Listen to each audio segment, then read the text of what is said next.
Hello guys, നമുക്കിന്ന് easy ആയിട്ട് സേമിയ പായസം എങ്ങനെ ഉണ്ടാക്കാമെന്ന് നോക്കാം.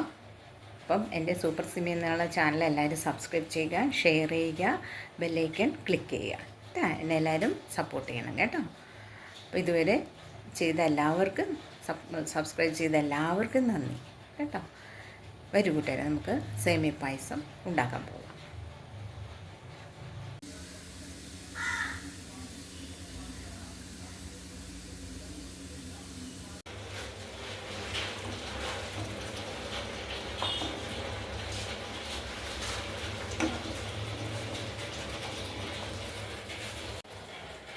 ഞാനിവിടെ സേമിയ പായസം ഉണ്ടാക്കാനായിട്ട് എടുത്തിരിക്കുന്നത് 300 ഗ്രാമിൻ്റെ ഈ ഒരു പാക്കറ്റാണ് എടുത്തിരിക്കുന്നത്.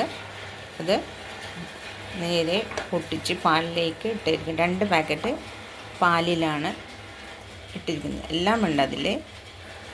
നമ്മളൊന്നും വേറെ പ്രത്യേകിച്ച് ചേർക്കണ്ട. എക്സ്ട്രാ ഇച്ചിരി കശുവണ്ടി മുന്തിരിയൊക്കെ വേണമെങ്കിൽ മാത്രം നമുക്ക് വറുത്തിടണമെങ്കിൽ ഇടാം. എല്ലാം അത്യാവശ്യമുണ്ട്. 2 പാക്കറ്റ് പാലിലാണ് ഞാനിത് റെഡിയാക്കിക്കൊണ്ടിരിക്കുന്നത്. അപ്പം എളുപ്പം നമുക്ക് പെട്ടെന്ന് പായസം ഉണ്ടാക്കാനായിട്ട് എളുപ്പമുണ്ട്. നല്ല മണവും ഒക്കെ ഉണ്ട്.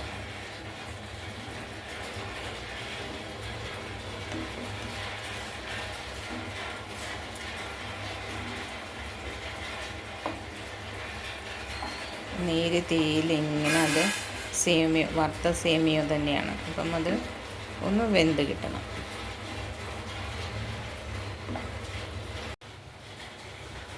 കശുവണ്ടി വറുക്കാനുള്ള ചട്ടി വെച്ചിട്ടുണ്ട്. ഇനി നമുക്കതിലേക്ക് നെയ്യ് ഒഴിക്കാം. നമുക്കിതിലേക്ക് നെയ്യിട്ട് കൊടുക്കാം.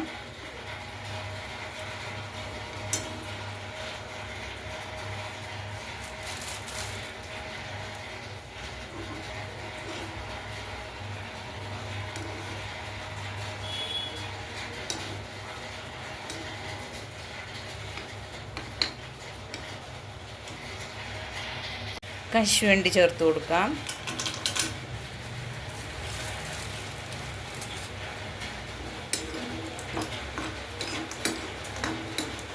നന്നായിട്ട് മൂത്ത് വരട്ടെ കേട്ടോ. ഞാനിതിൽ പാലിൻ്റെ ആയതുകൊണ്ട് മുന്തിരി ഇടുന്നില്ല. മുന്തിരി ഇട്ടാൽ പുളിപ്പ് വരുമ്പേ അപ്പം തന്നെ ഉപയോഗിക്കണം. അല്ല ഒരിത്തിരി വെച്ച് കഴിഞ്ഞാൽ അതിരുന്ന് പിരിയും. അപ്പം അതുകൊണ്ട് ഞാനത് മുന്തിരി ചേർക്കുന്നില്ല. കശുവണ്ടി മാത്രമാണ് ഇടുന്നത്.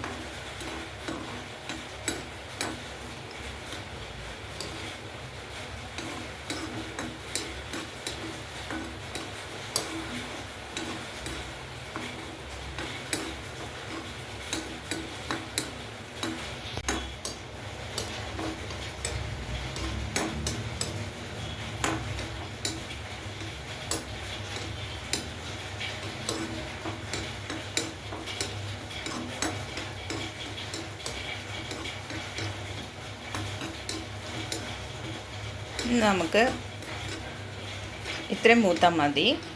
പായസത്തിലേക്ക് കശുവണ്ടി ഇടാം.